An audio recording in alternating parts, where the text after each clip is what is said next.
Hello everyone. Special academy में आप सभी का स्वागत है। हम राकेश यादव सर की मैथमेटिक्स की बुक से लाभ एवं हानि के क्वेश्चंस को कर रहे हैं। ये सीरीज का पार्ट 17 है। पार्ट 16 तक हम 300 तक के क्वेश्चंस को कवर कर चुके हैं। अगर आपने पार्ट 16 तक की वीडियोस को नहीं देखा है तो उनको देख लीजिए, उनका लिंक आपको नीचे डिस्क्रिप्शन बॉक्स में मिल जाएगा। आज पार्ट 17 में हम 301 से लेकर के 320 तक के क्वेश्चंस को कवर करेंगे। इस वीडियो की पीडीएफ का लिंक भी आपको नीचे डिस्क्रिप्शन बॉक्स में मिल जाएगा, तो आप उसे भी डाउनलोड कर सकते हैं। तो चलिए स्टार्ट करते हैं आज के अपने क्वेश्चंस। Question number 301। एक बेईमान दुकानदार अपने माल को क्रय मूल्य पर बेचने का दावा करता है, किंतु वह 1 किलोग्राम के स्थान पर 950 ग्राम बाट का इस्तेमाल करता है। उसका लाभ प्रतिशत कितना है?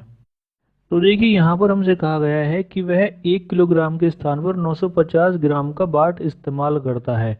1 किलोग्राम में होते हैं 1000 ग्राम, यानी कि वह 1000 ग्राम की जगह 950 ग्राम वस्तु ही देता है। तो यहाँ पर उसको लाभ हो रहा है 50 ग्राम का, तो यहाँ पर हम निकाल देंगे लाभ का प्रतिशत। तो देखिए, लाभ प्रतिशत बराबर होता है लाभ, तो लाभ हो रहा है उसको 50 ग्राम का। डिवाइड में आ जाता है कि जितना माल उसने बेचा है, तो वह बेच रहा है 950 ग्राम माल, तो डिवाइड में आ जाएगा 950, गुणा कर देंगे 100 से। तो यहाँ से उसके लाभ का प्रतिशत आ जाएगा 100/19%। तो यहाँ पर सही हो जाएगा हमारा option number D. Question number 302। एक व्यक्ति किसी वस्तु को 15% लाभ पर बेचता है। यदि उसने इसे 6 रुपये अधिक पर बेचा होता तो उसे 18% का लाभ होता। व्यक्ति ने वह वस्तु कितने रुपए में खरीदी थी? तो देखिए, सिंपल क्वेश्चन है। यहाँ पर क्या हो रहा है, पहले एक व्यक्ति को 15% का लाभ हो रहा है, लेकिन जैसे ही व्यक्ति ने उस वस्तु का मूल्य 6 रुपये अधिक किया, उसका लाभ बढ़ करके 18% हो गया। पहले उसको लाभ हो रहा था 15% का, अब उसको लाभ हो रहा है 18% का, यानी कि यहाँ पर उसका लाभ 3% बढ़ चुका है। अब देखिए, प्रतिशत में तो बढ़ा है ये 3%, और रुपए में बढ़ रहा है 6 रुपये। तो हम क्या करेंगे, यहाँ पर 3% को 6 रुपये के बराबर रख देंगे। देखिए, मैंने आपको कई बार बताया है कि हम लाभ या हानि कैलकुलेट करते हैं कॉस्ट प्राइस पर। तो हम क्या करेंगे, यहाँ पर कॉस्ट प्राइस का 3% को 6 रुपये के बराबर रख देंगे। तो देखिए, का को हटा करके आ जाता है गुणा, और प्रतिशत को हटा करके डिवाइड में आ जाता है 100। तो ये हो जाएगा हमारा CP गुणा 3/100 बराबर 6। यहाँ से कैलकुलेट करेंगे तो हमारा कॉस्ट प्राइस निकल करके आ जाएगा 200 रुपये। तो यहाँ पर सही हो जाएगा हमारा option number C. Question number 303। यदि क्रमागत छूट 20%, 10% और 5% हो तो छूट की एकल समतुल्य दर क्या होगी? यहाँ पर देखिए, इस क्वेश्चन को हम दो तरीके से सॉल्व करेंगे। एक तो सॉल्व करेंगे A+B+AB डिवाइड बाई 100 वाले फॉर्मूले से, और दूसरा हम इसको सॉल्व करेंगे प्रतिशत को भिन्न के रूप में बदल करके। तो यहाँ पर हम इसको पहले सॉल्व कर लेते हैं A+B+AB डिवाइड बाई 100 वाले फॉर्मूले से। देखिए, ये जो फॉर्मूला है इसमें हमारे दो ही वेरिएबल आ रहे हैं, ए और बी, और यहाँ पर हमारे पास छूट है 3, 20%, 10% और 5%। तो हम क्या करते हैं, शुरू में किन्हीं भी दो छूट को ले लेते हैं। आप चाहें तो यहाँ पर 20 और 10% को ले लीजिए, आप चाहें तो यहाँ पर 20 और 5% को ले लीजिए, या यहाँ पर 10 और 5% को ले लीजिए। यहाँ पर आप किन्हीं भी दो छूट को ले सकते हैं, उससे हमारे सवाल के आंसर पर कोई फर्क नहीं पड़ेगा। तो देखिए, यहाँ पर मैंने ए बराबर लिया है 20% और बी बराबर लिया है यहाँ पर 10%। देखिए, यहाँ पर दोनों छूट है, तो ए हो जाएगा हमारा -20 और बी हो जाएगा हमारा -10। तो यहाँ पर हमारा फॉर्मूला हो जाएगा -20 -10 +-20 गुणा -10/100। यहाँ पर जब कैलकुलेट करेंगे तो यहाँ पर हमारी छूट आ जाएगी -28%, यानी कि 20% और 10% को मिलाकर के जो एक छूट मिल रही है वो मिल रही है हमको 28% की। हम क्या करेंगे, यही फॉर्मूला फिर से लगा देंगे, तो हमारा फॉर्मूला फिर से आ जाएगा A+B+AB डिवाइड बाई 100। अब देखिए, यहाँ पर हम ए बराबर ले लेंगे 28%, जो हमारी ऊपर से दो छूट को मिला करके एक छूट आई है। तो यहाँ पर हमारा ए हो जाएगा -28%, और बी हम उसको ले लेंगे जो छूट हमने छोड़ दी थी। तो हमने पहले 20 और 10% ले लिए थे, हमने 5% छोड़ दिया था, तो यहाँ पर हम बी ले लेंगे 5%। बी भी यहाँ पर हमारी छूट है, तो बी हो जाएगा हमारा -5। तो हमारा फॉर्मूला हो जाएगा -28 -5 +-28 गुणा -5/100। यहाँ से जब कैलकुलेट करेंगे तो यहाँ पर हमारी एक छूट निकल करके आ जाएगी 31.6%। अब देखिए ये तो हो गया इस क्वेश्चन को सॉल्व करने का एक तरीका। अब हम इसको सॉल्व करते हैं दूसरे तरीके से। यहाँ पर हम क्या करते हैं, जो हमको प्रतिशत दी हुई है हम इसको पहले भिन्न के रूप में लिख लेते हैं। तो 20% को भिन्न के रूप में लिखते हैं 1/5, 10% को भिन्न के रूप में लिखते हैं 1/10 और 5% को भिन्न के रूप में लिखते हैं 1/20। अब हम क्या करते हैं, यहाँ पर सीपी और एसपी को लिख लेते हैं। अब देखिए अगर कोई वस्तु हमारी 5 रुपए की है और हमें उस पर 20% की छूट देनी है तो वह वस्तु हम बेचेंगे 4 रुपए की। इसी प्रकार से अगर कोई वस्तु हमारी 10 रुपए की है और हम उस पर 10% की छूट देंगे तो वह वस्तु हमारी बिकेगी 9 रुपए की। इसी प्रकार से अगर कोई वस्तु हमारी 20 रुपए की है और हम उस पर 5% की छूट देंगे तो वह वस्तु बिकेगी हमारी 19 रुपए की। अब हम क्या करते हैं, सीपी सीपी की गुणा कर लेते हैं और एसपी एसपी की गुणा कर लेते हैं। जब सीपी की गुणा करते हैं तो हमारा सीपी आ जाता है 1000 रुपये और एसपी आ जाता है हमारा 684 रुपये। अब हम निकाल लेते हैं यहाँ से छूट। तो देखिए 1000 रुपये का जो सीपी था हमारा एसपी आ रहा है 684, यानी कि यहाँ पर 316 रुपये की छूट है। तो 316 की छूट हो गई, डिवाइड में आ जाएगा सीपी। सीपी है हमारा 1000 रुपये, गुणा कर देंगे 100 से। तो यहाँ से भी हमारी छूट का प्रतिशत आ जाएगा 31.6%। तो यहाँ पर सही है हमारा option number A. Question number 304, 6 kilo का विक्रय मूल्य 8 किलो के लागत मूल्य के बराबर है, तो लाभ प्रतिशत कितना होगा। तो देखिए इस तरह के हमने काफ़ी सारे क्वेश्चन किए हैं। यहाँ पर हमसे कहा गया है कि 6 किलो का विक्रय मूल्य को हम लिखते हैं एसपी। तो ये हो जाएगा हमारा 6 गुणा एसपी। ये हमको बराबर दे रखा है 8 किलो के लागत मूल्य के। लागत मूल्य को हम लिखते हैं सीपी, तो ये बराबर हो जाएगा 8 गुणा सीपी के।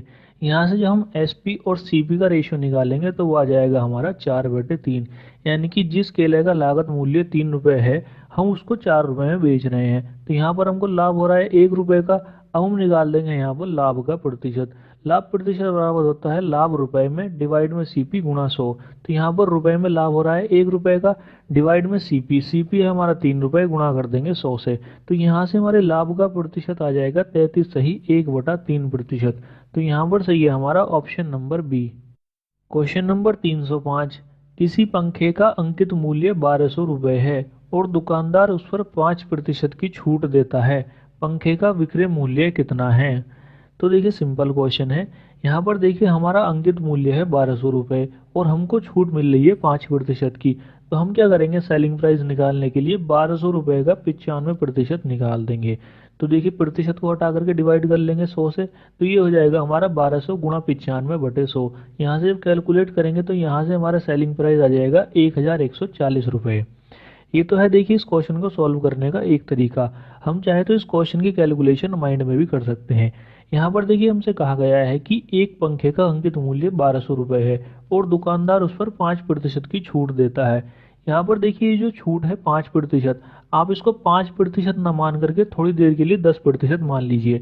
अगर देखिए हमारी छूट 10% है तो हमको कितने रुपए की छूट मिलेगी। अंकित मूल्य है हमारा 1200 रुपये, तो 1200 का जब हम 10% निकालेंगे तो वो आ जाएगा हमारे 120 रुपये। तो देखिए 10% बराबर है 120 के, लेकिन हमको चाहिए 5%। तो हम क्या करेंगे, आधा कर देंगे। तो 10 का आधा हो जाएगा 5%, तो 120 का भी आधा कर देंगे। तो 120 का आधा हो जाएगा हमारा 60 रुपये, यानी कि हमको 1200 रुपये में से 60 रुपये की छूट मिल जाएगी। तो यहाँ से जब हम सेलिंग प्राइस निकालेंगे तो 1200 में से 60 को घटा देंगे। तो इस तरीके से भी हमारा सेलिंग प्राइस 1140 निकल करके आ जाएगा। तो यहाँ पर सही है हमारा option number C. Question number 306, यदि किसी वस्तु के अंकित मूल्य पर 42 रुपये की छूट दी जाती है तो नई घटी हुई कीमत मूल कीमत की 86% हो जाती है, अंकित कीमत ज्ञात कीजिए। तो देखिए ये भी सिंपल क्वेश्चन है। यहाँ पर क्या हो रहा है, एक वस्तु के अंकित मूल्य पर 42 रुपये की छूट दी जा रही है और इस छूट देने के कारण वस्तु की जो कीमत है वह 86% रह जाती है। अब देखिए वह कीमत 86% रह गई, इसका मतलब पहले वह कीमत 100% थी, पूरी 100% थी। अगर 100% से वह 86% रह गई है, इसका मतलब वहाँ पर जो घटी हुई कीमत है वो है 14%। यह जो 14% है यह रुपए में बराबर है 42 रुपये के। तो हम क्या करेंगे, यहाँ पर मार्क प्राइस के 14% को 42 रुपये के बराबर रख देंगे। यहाँ से जब कैलकुलेट करेंगे तो यहाँ से हमारा मार्क प्राइस या अंकित मूल्य निकल करके आ जाएगा 300 रुपये। तो यहाँ पर सही है हमारा option number B. Question number 307, एक दुकानदार प्रतिदिन 25 लीटर दूध 12 रुपए प्रति लीटर की दर से खरीदता है। उसमें वह 5 लीटर पानी मिलाकर 10.4 रुपए प्रति लीटर की दर से बेच देता है। तदनुसार उसके लाभ या हानि का प्रतिशत कितना है? देखिए, इस क्वेश्चन को सॉल्व करने के लिए हम क्या करते हैं, पहले उस दुकानदार का लागत मूल्य और विक्रय मूल्य निकाल लेते हैं। तो यहाँ पर हम पहले निकालते हैं उस दुकानदार का लागत मूल्य। यहाँ पर हमसे कहा गया है कि एक दुकानदार प्रतिदिन 25 लीटर दूध 12 रुपए प्रति लीटर की दर से खरीदता है। अब देखिए, यहाँ पर खरीदता है तो यह उसका सीपी हो जाएगा। तो यहाँ पर देखिए 25 लीटर दूध खरीद रहा है और 12 रुपए प्रति लीटर की दर से खरीद रहा है। तो यहाँ पर उसका सीपी हो जाएगा 25 गुणा 12 यानी कि 300 रुपये।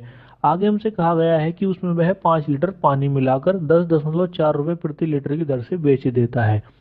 अब देखिए, यहाँ पर दुकानदार ने दूध खरीदा था 25 लीटर और उसने उसमें 5 लीटर मिला दिया पानी, यानी कि यहाँ पर जो उसका मिश्रण है वो हो चुका है 30 लीटर। अब इस 30 लीटर को वह बेच रहा है 10.4 रुपए प्रति लीटर की दर से। तो यहाँ पर उसका सेलिंग प्राइस हो जाएगा 30 गुणा 10.4। यहाँ से आप कैलकुलेट करेंगे तो यहाँ से उसका सेलिंग प्राइस या विक्रय मूल्य निकल करके आ जाएगा 312 रुपये। यानी कि उसने जो दूध 300 रुपये में खरीदा था वह उसको 312 रुपये में बेच रहा है। तो यहाँ पर उसको 12 रुपये का लाभ हो रहा है। तो यहाँ पर हम निकाल देंगे उसके लाभ का प्रतिशत। तो लाभ का प्रतिशत बराबर हो जाएगा लाभ रुपए में। तो लाभ रुपए में हो रहे हैं 12, डिवाइड में आ जाएगा सीपी। सीपी है हमारा 300 रुपये, गुणा कर देंगे 100 से। तो यहाँ से उसके लाभ का प्रतिशत आ जाएगा 4%। तो यहाँ पर सही है हमारा option number C. Question number 308। एक पंखे का सूची मूल्य 20% की छूट के साथ 150 रुपये है। ग्राहक को कितनी अतिरिक्त छूट दी जाए कि शुद्ध मूल्य 108 रुपये हो जाए? तो देखिए, यहाँ पर हमसे कहा गया है कि एक पंखे का सूची मूल्य 20% छूट के साथ 150 रुपये है। तो यहाँ पर हम क्या करते हैं, पहले 150 रुपये पर 20% की छूट देते हैं और फिर निकालते हैं कि हमारे पंखे का विक्रय मूल्य कितना हो गया है। तो यहाँ पर देखिए, हमें 150 रुपये पर 20% की छूट देनी है। तो यहाँ पर हम क्या करते हैं, सीधे 150 रुपये का 80% निकाल देते हैं। प्रतिशत को हटाते हैं तो डिवाइड कर देते हैं 100 से। तो यहाँ से हमारा पहला विक्रय मूल्य निकल करके आ जाएगा 150 गुणा 80/100 यानी कि 120 रुपये। अब देखिए, 150 रुपये की वस्तु हमको 120 रुपये में बेचनी थी, लेकिन हमसे कहा गया है कि वह हमें बेचनी है 108 रुपये की। तो हमें कितने प्रतिशत अतिरिक्त छूट देनी होगी? तो देखिए, 120 रुपये की वस्तु को अगर हम 108 रुपये की बेचेंगे तो हमको 12 रुपये की अतिरिक्त छूट देनी पड़ेगी। अब हम निकाल लेंगे यहाँ से अतिरिक्त छूट का प्रतिशत। तो देखिए, हमको 12 रुपये की अतिरिक्त छूट देनी है, डिवाइड में आ जाएगा हमारा SP1। SP1 है हमारा 120 रुपये, गुणा कर देंगे 100 से। तो यहाँ से हमारी अतिरिक्त छूट का प्रतिशत आ जाएगा 10%। अब देखिए, यहाँ पर हमारे जो तीनों ऑप्शन है उन तीनों में से कोई भी 10% नहीं है। तो यहाँ पर हमारा सही हो जाएगा ऑप्शन नंबर डी, इनमें से कोई नहीं। Question number 309। यदि 28 वस्तुओं का लागत मूल्य 21 वस्तुओं के विक्रय मूल्य के बराबर है तो लाभ प्रतिशत कितना है? देखिए, इस तरह का एक क्वेश्चन हमने अभी अभी सॉल्व किया है, क्वेश्चन नंबर 304। इस क्वेश्चन को भी हम उसी तरीके से सॉल्व करेंगे। यहाँ पर हमसे कहा गया है कि 28 वस्तुओं का लागत मूल्य को हम लिखते हैं सीपी। तो ये हो जाएगा हमारा 28 गुणा सीपी, ये बराबर है 21 वस्तुओं के विक्रय मूल्य के। विक्रय मूल्य को हम लिखते हैं एसपी। तो ये बराबर हो जाएगा 21 गुणा एसपी। यहाँ से अगर हम सीपी और एसपी का रेशियो निकालेंगे तो वो आ जाएगा हमारा 3/4। यानी कि जो वस्तु हमारी 3 रुपए की थी वह हमने 4 रुपए की बेची है। तो यहाँ पर हमको लाभ हो रहा है 1 रुपए का। तो यहाँ से हम निकाल लेंगे लाभ का प्रतिशत। तो लाभ प्रतिशत बराबर हो जाएगा लाभ रुपए में। तो लाभ रुपए में हो रहा है हमको 1 रुपए का, डिवाइड में सीपी। सीपी है हमारा 3 रुपए, गुणा कर देंगे 100 से। तो यहाँ से हमारे लाभ का प्रतिशत आ जाएगा 33 सही 1/3%। तो यहाँ पर सही है हमारा option number B. Question number 310। बिक्री मूल्य पर 20% की हानि लागत मूल्य में x% की हानि के बराबर है। x कितना है? यहाँ पर देखिए, इस तरह के क्वेश्चन को सॉल्व करने के लिए हम क्या करते हैं, जो भी वैल्यू हमको प्रतिशत में दी हुई होती है हम उसको भिन्न के रूप में लिख लेते हैं। तो यहाँ पर हमको वैल्यू दी हुई है 20%। 20% को भिन्न के रूप में लिखा जाता है 1/5। अब देखिए, हमसे क्वेश्चन में कहा गया है कि बिक्री मूल्य पर 20% की हानि। यहाँ पर जो हानि हो रही है वो बिक्री मूल्य पर हो रही है। तो जो 20% को हमने भिन्न के रूप में लिखा है 1/5, इसका जो हर है 5, ये हो जाएगा हमारा बिक्री मूल्य यानी कि एसपी। और जो इसका अंश है 1, ये हो जाएगा हमारी हानि यानी कि लॉस। अब देखिए हमने कोई वस्तु 5 रुपए की बेची है और हमें उस पर 1 रुपए की हानि हो रही है, तो यहाँ से हम क्या करेंगे, वस्तु का लागत मूल्य या सीपी निकाल देंगे। तो वस्तु का सीपी बराबर हो जाएगा एसपी प्लस के लॉस, तो ये हो जाएगा हमारा 6 रुपए। अब देखिए हमसे कहा गया है कि हमें जो हानि है ये लागत मूल्य पर निकालनी है। तो देखिए हानि तो हमको 1 रुपए की हो रही है, डिवाइड में आ जाएगा हमारा सीपी। सीपी आ चुका है हमारा 6 रुपए, गुणा कर देंगे 100 से। तो यहाँ से हमारा लॉस ऑन सीपी या लागत मूल्य पर हानि वो आ जाएगी हमारी 16 सही 2/3%। तो यहाँ पर सही हो जाएगा हमारा option number C. Question number 311 है, यदि क्रय मूल्य और विक्रय मूल्य 10:11 के अनुपात में हो तो लाभ प्रतिशत क्या होगा। देखिए लाभ एवं हानि के चैप्टर में इससे आसान क्वेश्चन और कोई हो ही नहीं सकता है। यहाँ पर हमको क्रय मूल्य और विक्रय मूल्य का अनुपात दिया हुआ है 10:11 और हमसे लाभ का प्रतिशत पूछा है। यहाँ पर देखिए जो हमको अनुपात दिया है 10:11, इसका मतलब ये है कि जिस वस्तु का क्रय मूल्य 10 रुपये है उसको हमने 11 रुपये में बेच दिया है। तो यहाँ पर हमको 1 रुपये का लाभ हो रहा है, तो हम यहाँ से लाभ का प्रतिशत निकाल देंगे। तो लाभ हो रहा है हमको 1 रुपये का, डिवाइड में आ जाएगा सीपी। सीपी है हमारा 10 रुपये, गुणा कर देंगे 100 से। तो यहाँ से हमारे लाभ का प्रतिशत आ जाएगा 10%। तो यहाँ पर सही है हमारा option number B. Question number 312 है, यदि बिक्री पर 10% की हानि होती है तो लागत मूल्य पर हानि की दर क्या होगी। तो देखिए इस तरह का एक क्वेश्चन हमने अभी अभी सॉल्व किया है, क्वेश्चन नंबर 310। ये क्वेश्चन भी हमारा उसी तरीके से सॉल्व होगा। यहाँ पर हमको प्रतिशत दिया हुआ है 10%। 10% को भिन्न के रूप में लिखा जाता है 1/10। अब हमसे कहा गया है बिक्री पर 10% की हानि। अब देखिए 10% को जो हमने भिन्न के रूप में लिखा है 1/10, इसका जो हर है ये हो जाएगा हमारा सेलिंग प्राइस, क्योंकि हमको कहा गया है बिक्री पर 10% की हानि है। अब हानि हो रही है तो जो इसका अंश है 1, ये हो जाएगा हमारा लॉस। अब देखिए इसका मतलब ये हुआ कि जो वस्तु हमने 10 रुपए की बेची है उस पर हमको 1 रुपए की हानि हो रही है। अगर हमको कोई वस्तु 10 रुपए में बेचने पर 1 रुपए की हानि हो रही है, इसका मतलब उस वस्तु की कीमत हमारे लिए 11 रुपए है। तो यहाँ से अगर हम उसका कॉस्ट प्राइस निकालेंगे तो वो आ जाएगा हमारा 11 रुपए। हमसे पूछा गया है कि लागत मूल्य पर हानि की दर क्या होगी। अब देखिए लागत मूल्य आ गई हमारी 11 रुपए और हानि है हमारी 1 रुपए। यहाँ से जब हम दर निकालेंगे तो वो आ जाएगी हमारी 1/11 गुणा 100, यानी कि ये आ जाएगी हमारी 9 से ही 1/11%। तो यहाँ पर सही हो जाएगा हमारा ऑप्शन नंबर बी। देखिए ये जो हमारा क्वेश्चन है इसका सही आंसर ऑप्शन नंबर बी ही है, 9 सही 1/11%। लेकिन अगर आप इसका सॉल्यूशन बुक में देखेंगे तो वहां पर आपको इसका आंसर मिलेगा 11 से ही 1/9%, यानी कि ऑप्शन नंबर है, जो कि हमारा बिल्कुल ही गलत है। तो जिस तरीके से हमने क्वेश्चन सॉल्व किया है ये हमारा बिल्कुल सही है, और इसका जो सही आंसर है वो हमारा ऑप्शन नंबर बी ही है, 9 सही 1/11%। क्वेश्चन नंबर 313, एक दुकानदार घड़ी बेचते समय 5% की छूट देता है। यदि वह 7% की छूट देता है तो वह लाभ के रूप में 15 रुपये कम कमाता है। घड़ी का अंकित मूल्य क्या है। तो देखिए ये भी सिंपल क्वेश्चन है। यहाँ पर क्या हो रहा है, दुकानदार अगर 5% की जगह 7% की छूट दे रहा है तो उसको लाभ के रूप में 15 रुपये कम मिल रहे हैं। तो यहाँ पर देखिए प्रतिशत में हम देखें तो यहाँ पर प्रतिशत में अंतर आ रहा है 2% का। 5% से छूट हो रही है उसकी 7%, और यहाँ पर रुपए में अंतर आ रहा है 15 रुपये का। तो हम क्या करेंगे, यहाँ पर 2% को 15 रुपये के बराबर रख देंगे। तो यहाँ पर देखिए मार्क प्राइस का 2% ये बराबर हो जाएगा 15 रुपये के। यहाँ से जब हम कैलकुलेट करेंगे तो यहाँ से हमारा मार्क प्राइस या अंकित मूल्य निकल करके आ जाएगा 750 रुपये। तो यहाँ पर सही है हमारा option number C. Question number 314, एक फुटकर विक्रेता किसी वस्तु के अंकित मूल्य पर 40% की छूट प्राप्त करता है। यदि फुटकर विक्रेता उसे अंकित मूल्य पर बेचता है तो उसे कितने प्रतिशत का लाभ होगा। देखिए यहाँ पर हमसे पहली लाइन में कहा गया है कि एक फुटकर विक्रेता किसी वस्तु के अंकित मूल्य पर 40% की छूट प्राप्त करता है।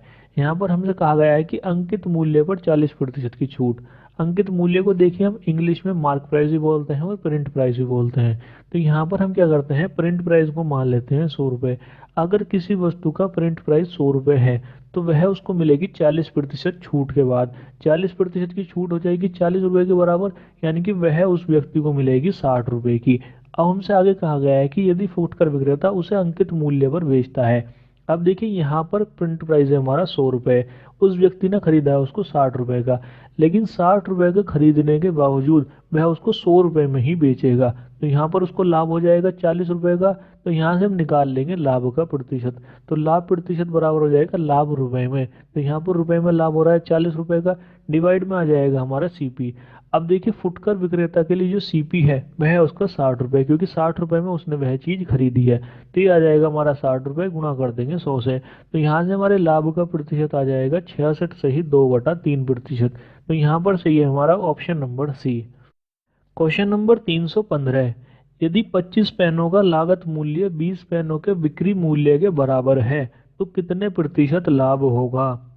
देखिए इस तरह के हमने काफ़ी सारे क्वेश्चन सॉल्व किए हैं, तो जैसे हमने पहले के क्वेश्चन सॉल्व किए हैं इस क्वेश्चन को भी हम उसी तरीके से सॉल्व करेंगे। यहाँ पर हमसे कहा गया है कि 25 पेनों का लागत मूल्य को हम लिखते हैं सीपी, तो ये हो जाएगा हमारा 25 गुणा सीपी, ये बराबर है 20 पेनों के विक्री मूल्य को हम लिखते हैं एसपी, तो ये बराबर हो जाएगा हमारा 20 गुणा एसपी के। अब यहाँ से अगर हम सीपी और एसपी का रेशियो निकालेंगे तो वो आ जाएगा हमारा 4/5, यानी कि जो पेन हमने 4 रुपए के खरीदे थे उनको हम 5 रुपए का बेच रहे हैं, तो यहाँ पर हमको लाभ हो रहा है 1 रुपए का, तो हम निकाल लेंगे यहाँ पर लाभ का प्रतिशत। तो देखिए 1 रुपए का लाभ हो रहा है, डिवाइड में आ जाएगा सीपी, सीपी है हमारा 4 रुपए, गुणा कर देंगे 100 से, तो यहाँ से हमारे लाभ का प्रतिशत आ जाएगा 25%। तो यहाँ पर सही है हमारा option number B. Question number 316, एक विक्रेता वॉशिंग मशीन पर अंकित मूल्य 7500 लिखता है और उस पर 6% की छूट देता है, उसका बिक्री मूल्य ज्ञात करें। तो देखिए बहुत ही सिंपल क्वेश्चन है, 7500 का उसका अंकित मूल्य है और हमको 6% की छूट देनी है, तो हम क्या करेंगे यहाँ पर 94% निकाल देंगे, तो 7500 गुणा 94/100 जब कैलकुलेट करेंगे तो यहाँ से हमारा बिक्री मूल्य निकल करके आ जाएगा 7050 रुपये। अब देखिए यहाँ पर हमारा आंसर तो आ चुका है, लेकिन अगर हम देखें तो यहाँ पर हमें 75 गुणा 94 इन दोनों की गुणा करनी पड़ रही है, और इन दोनों की गुणा हमारे लिए काफ़ी टफ हो रही है, तो हम क्या करते हैं इसको यहाँ पर दूसरे तरीके से भी सॉल्व कर सकते हैं। यहाँ पर हम क्या कर सकते हैं, यहाँ पर पहले छूट निकाल सकते हैं, तो हम क्या करते हैं यहाँ पर पहले 7500 का 6% निकाल सकते हैं, तो 7500 गुणा 6/100, यहाँ पर जब कैलकुलेट करेंगे तो यहाँ पर हमारी छूट आ जाएगी 450 रुपये। अब हम निकाल लेंगे अपना बिक्री मूल्य। अब देखिए यहाँ पर हमारा अंकित मूल्य है 7500 रुपये और हमको छूट देनी है 450 रुपये की, तो हम क्या करेंगे यहाँ पर 7500 में से 450 को घटा देंगे, तो यहाँ से जब हम कैलकुलेट करेंगे तो यहाँ से भी हमारा बिक्री मूल्य 7050 रुपये ही आ जाएगा, तो यहाँ पर सही है हमारा option number B. Question number 317, किसी वस्तु की अंकित कीमत उसके क्रय मूल्य से 30% अधिक है, यदि कोई व्यापारी उसे 10% छूट देकर बेचे तो उसका लाभ प्रतिशत बताइए। तो देखिए यहाँ पर हमसे पहली लाइन में कहा गया है कि किसी वस्तु की अंकित कीमत उसके क्रय मूल्य से 30% अधिक है, यहाँ पर कंपैरिजन की गई है क्रय मूल्य से, तो हम क्या करते हैं यहाँ पर क्रय मूल्य मान लेते हैं, तो हम ये मान लेते हैं कि वस्तु का जो क्रय मूल्य है वो 100 रुपये है। अगर वस्तु का क्रय मूल्य 100 रुपये है तो हमसे कहा गया है कि अंकित कीमत यानी कि मार्क प्राइस 30% अधिक है, तो देखिए 100 का 30% हो जाएगा हमारा 30 रुपये, तो यहाँ पर उसका मार्क प्राइस हो जाएगा 130 रुपये। आगे हमसे कहा गया है कि कोई व्यापारी उसे 10% की छूट देकर बेचे। अब देखिए छूट जो दी जाएगी वो दी जाएगी हमारी अंकित कीमत पर, अंकित कीमत है हमारी 130 रुपये, 130 का जब हम 10% निकालेंगे तो वो आ जाएगा हमारा 13 रुपये, तो जब हम 130 में से 13 रुपये घटाएंगे तो हमारा जो विक्रय मूल्य है वो रह जाएगा हमारा 117 रुपये। तो देखिए 100 रुपये की जो वस्तु थी वह हम बेच रहे हैं 117 रुपये में, यानी कि हमको लाभ हो रहा है 17 रुपये का। मैंने आपको कई बार बताया है कि 100 रुपये पर प्रतिशत और रुपए हमेशा बराबर होते हैं, तो यहाँ पर अगर हमें 17 रुपये का लाभ हो रहा है तो 17 रुपये का लाभ 17% के ही बराबर हो जाएगा, तो यहाँ पर सही हो जाएगा हमारा option number A. Question number 318, एक व्यापारी किसी वस्तु का मूल्य उसके उत्पाद लागत पर 40% की वृद्धि पर तय करता है, अब वह 20% की छूट पर बेचकर 48 रुपये मुनाफा कमाता है, उत्पादन लागत क्या है। देखिए यहाँ पर हमसे कहा गया है कि एक व्यापारी किसी वस्तु का मूल्य उसके उत्पाद लागत यानी कि सीपी उस पर 40% की वृद्धि पर तय करता है। अब देखिए हम क्या करते हैं यहाँ पर सीपी को मान लेते हैं 100 रुपये। अगर हमारा उत्पाद लागत 100 रुपये है तो हमें क्या करना है, उस पर 40% की वृद्धि करनी है। तो देखिए मैंने आपको कहा है कि 100 रुपये पर प्रतिशत और रुपए हमेशा बराबर होते हैं, तो 40% बराबर हो जाएंगे 40 रुपये के। तो यहाँ पर देखिए जो उसका अंकित मूल्य हो जाएगा वो हो जाएगा हमारा 140 रुपये। अब हमसे आगे कहा गया है कि अब वह 20% छूट पर बेचकर, अब देखिए छूट दी जाती है अंकित मूल्य पर, अंकित मूल्य है हमारा 140 रुपये। तो हमें क्या करना है, 140 रुपये पर 20% की छूट देनी है। अब देखिए हम क्या करते हैं, पहले 140 का 10% निकालते हैं, तो 140 का 10% आ जाएगा 14 रुपये। अब हम क्या करते हैं, दोनों को डबल कर देते हैं, तो 10% का डबल हो जाएगा 20%, और 14 रुपये का डबल हो जाएगा 28 रुपये। यानी कि 20% 28 रुपये के बराबर है। तो हम क्या करेंगे, 140 में से 28 को घटा देंगे, तो यहाँ पर हमारा विक्रय मूल्य आ जाएगा 112 रुपये। तो देखिए जिस वस्तु का उत्पाद लागत 100 रुपये था, हम उसको 112 रुपये में बेच रहे हैं, तो यहाँ पर हमको लाभ हो रहा है 12 रुपये का। और क्वेश्चन में हमको कह रखा है कि वह 48 रुपये का मुनाफा कमाता है। तो हम क्या करेंगे, 12 की कंपैरिजन कर देंगे 48 से, तो 48 12 का 4 गुना है। हमसे क्वेश्चन में पूछा है कि उत्पादन लागत क्या है। उत्पादन लागत हमने मानी थी 100 रुपये, तो हम क्या करेंगे, 100 का भी 4 गुना कर देंगे, तो यहाँ पर हमारी उत्पादन लागत आ जाएगी 400 रुपये। तो यहाँ पर सही है हमारा option number C. Question number 319। एक घड़ी विक्रेता एक घड़ी पर जो उसे विदेश में 500 रुपये की पड़ती है 10% सीमा शुल्क देता है, वह खरीदारों को 25% छूट देकर 20% लाभ कमाना चाहता है, तो बताइए उसकी अंकित कीमत क्या होनी चाहिए। देखिए इस क्वेश्चन में हम सबसे पहले क्या करते हैं, उस घड़ी का कुल कॉस्ट प्राइस निकाल लेते हैं। यहाँ पर हमसे पहली लाइन में कहा गया है कि एक घड़ी विक्रेता एक घड़ी पर जो उसे विदेश से 500 रुपये की पड़ती है, तो देखिए वह यहाँ पर 500 रुपये की तो घड़ी खरीदता है, और आगे हमसे कहा गया है कि 10% सीमा शुल्क देता है। तो देखिए 500 का जब हम 10% निकालेंगे तो वो आ जाता है हमारा 50 रुपये। तो यहाँ पर उसका कुल कॉस्ट प्राइस आ जाएगा 550 रुपये। आगे हमसे कहा गया है कि वह खरीदारों को 25% छूट देकर 20% लाभ कमाना चाहता है। तो देखिए यहाँ पर हमारी इस लाइन से ये मतलब निकला कि हमें यहाँ पर सीपी और एमपी का रेशियो निकालना है, क्योंकि देखिए जो वह 25% की छूट देगा वो वह मार्क प्राइस पर देगा, और जो 20% का लाभ कमाएगा वो वह कॉस्ट प्राइस पर कमाएगा। तो यहाँ पर हमें सीपी और एमपी का रेशियो निकालना है। सीपी और एमपी का रेशियो निकालने के लिए मैंने आपको बताया है 100 minus discount ratio 100 plus profit. यहाँ पर देखिए हमको छूट देनी है 25% की, तो 100 में से जब हम 25 को घटाएंगे तो यहाँ पर हमारा सीपी आ जाएगा 75 रुपये, और हमको लाभ चाहिए 20% का, तो हम 100 में जब हम 20 को जोड़ेंगे तो यहाँ पर हमारा मार्क प्राइस आ जाएगा 120 रुपये। तो यहाँ पर हमारा सीपी और एमपी का रेशियो आ जाएगा 75:120। अब देखिए यहाँ पर हमारा सीपी आ रहा है 75 रुपये का, लेकिन अगर हम ऊपर देखें तो ऊपर हमारा सीपी है 550 रुपये का। तो हम क्या करेंगे, यहाँ पर 550 की कंपैरिजन कर देंगे 75 से, तो 550 75 का 22/3 गुना है। हमसे पूछा है अंकित कीमत, अंकित कीमत आ रही है हमारी 120 रुपये, तो हम क्या करेंगे 120 का भी 22/3 गुना कर देंगे, तो यहाँ से हमारी अंकित कीमत आ जाएगी 880 रुपये। तो यहाँ पर सही है हमारा option number C. Question number 320। कोई दुकानदार अपनी विज्ञापित कीमत पर 25% की छूट देता है ताकि उसके परिव्यय पर उसे 25% का लाभ हो, वह विज्ञापित कीमत रुपए में बताइए जिस पर उसे 6,000 रुपये का लाभ होता है। देखिए इस क्वेश्चन में हमको दो जगह एक ही परसेंटेज दी हुई है 25%, तो हम क्या करते हैं, सबसे पहले 25% को भिन्न के रूप में लिख लेते हैं।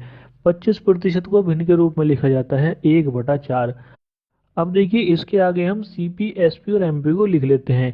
सीपी यहाँ पर हमारा परिव्यय को दिखाएगा, एसपी हमारा विक्रय मूल्य को दिखाएगा, और एमपी हमारा विज्ञापित कीमत को दिखाएगा। एमपी को आप यहाँ पर एडवर्टाइज प्राइस या एपी भी लिख सकते हैं। अब देखिए यहाँ पर हमसे पहली लाइन में कहा गया है कि कोई दुकानदार अपनी विज्ञापित कीमत पर 25% की छूट देता है। 25% को देखिए हमने भिन्न के रूप में लिखा है 1/4, तो जो इसका हर है 4, हम इसको मान लेते हैं अपना मार्क प्राइस। अगर 4 रुपये हमारा मार्क प्राइस है और हमें देनी है उस पर 25% की छूट, तो हम क्या करते हैं, हर में से अंश को घटा देते हैं, तो 4 में से जब हम 1 को घटाएंगे तो हमारा विक्रय मूल्य आ जाएगा 3 रुपये। आगे हमसे कहा गया है कि उसके परिव्यय पर उसे 25% का लाभ हो, तो देखिए परिव्यय हमने लिया है सीपी, और यहाँ पर 25% को भिन्न के रूप में लिखा गया है 1/4। तो इस बार जो इसका हर है 4, ये हो जाएगा सीपी। और हमसे कहा गया है कि 25% का लाभ हो, तो इस बार क्या होगा, हर में अंश ऐड हो जाएगा। तो यहाँ पर जो उसका विक्रय मूल्य हो जाएगा वो हो जाएगा हमारा 5 रुपये। अब देखिए, अगर हम यहाँ पर अपनी दोनों इक्वेशन देखें तो यहाँ पर हमारी दोनों इक्वेशन में विक्रय मूल्य अलग अलग हो रहा है। पहली वाली में विक्रय मूल्य है हमारा 3 रुपये और दूसरी वाली में विक्रय मूल्य है हमारा 5 रुपये। तो हम क्या करते हैं, दोनों इक्वेशन को बराबर कर लेते हैं। तो पहली वाली को गुणा कर लेते हैं 5 से और दूसरी वाली को गुणा कर लेते हैं 3 से। तो यहाँ से हमारा सीपी आ जाएगा 12 रुपये, विक्रय मूल्य आ जाएगा हमारा 15 रुपये और मार्क प्राइस या एडवर्टाइज प्राइस आ जाएगा हमारा 20 रुपये। अब देखिए, यहाँ पर हमारी वस्तु 12 रुपये की है और हम उसको बेच रहे हैं 15 रुपये का, यानी कि यहाँ पर हमको लाभ हो रहा है 3 रुपये का।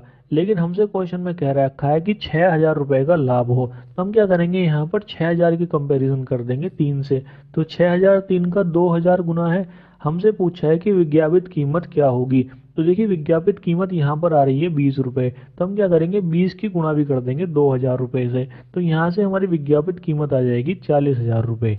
अब देखिए, अगर आपके पास बुक होगी तो आपको इसका जो ऑप्शन बी है ये आपको मिलेगा 4,000 रुपये। तो ये आपका 4,000 ना होकर के 40,000 है, तो इसको सही कर लीजिए। तो यहाँ पर जो इसका सही ऑप्शन है वो है ऑप्शन नंबर बी, 40,000 रुपये। तो आज की वीडियो के लिए बस इतना ही। अगर वीडियो पसंद आए तो लाइक कीजिए, नहीं पसंद आए तो डिसलाइक कीजिए, और डिसलाइक क्योंकि ये नीचे कमेंट सेक्शन में ज़रूर बता दीजिएगा। इस वीडियो की पीडीएफ का लिंक आपको नीचे डिस्क्रिप्शन बॉक्स में मिल जाएगा, तो आप उसे भी डाउनलोड कर सकते हैं। जय हिंद, जय भारत।